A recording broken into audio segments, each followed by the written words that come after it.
அத்தியாயம் 96. சூரத்துல் அலக். இரத்தக்கட்டி. அளவற்ற அருளாளனும் நிகரற்ற அன்புடையோனுமாகிய அல்லாவின் திருப்பெயரால் துவங்குகிறேன். உம்முடைய இரட்சகனின் சங்கையான பெயரைக் கொண்டு நீர் ஓதுவீராக. அவன் எத்தகையவென்றால் படைப்பினங்கள் அனைத்தையும் படைத்தான். மனிதனே, அட்டை பூச்சி போன்று ஒட்டிக் கொண்டிருக்கும் இரத்தக்கட்டியிலிருந்து அவன் படைத்தான். நீர் ஓதுவீராக. மேலும் உமதிரட்சகன் மிக்க சங்கையானவன். அவன் எத்தகையவென்றால் எழுதுகோலைக் கொண்டு எழுத கற்றுக் கொடுத்தான். மனிதனுக்கு அவன் அறியாதவற்றையெல்லாம் அல்லாவாகிய அவன் கற்றுக் கொடுத்தான். இவ்வாறு படைக்கப்பட்ட மனிதன் அவனை படைத்த அல்லாவின் அருட்கொடைகளுக்கு நன்றி செய்கிறானா? இல்லை. நிச்சயமாக மனிதன் வரம்பு மீறுகிறான்.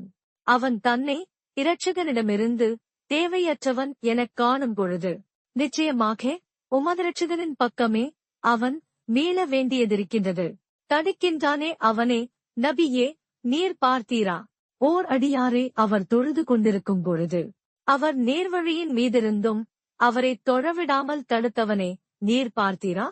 அல்லது பயபக்தியைக் கொண்டு ஏவுகிறவராக அவர் இருந்தும் அவன் அவரை பொய்யாக்கி முகத்தையும் திருப்பிக் கொண்டான் என்பதை நீர் பார்த்தீரா? நிச்சயமாக அல்லாஹ் அவனை பார்க்கின்றான் என்பதை அவன் அறிந்து கொள்ளவில்லையா? முகம்மது தொழுதால் நான் அவர் கழுத்தின் மீது மிதிப்பேன் என அபூஜஹல் கூறியவாறு அல்ல.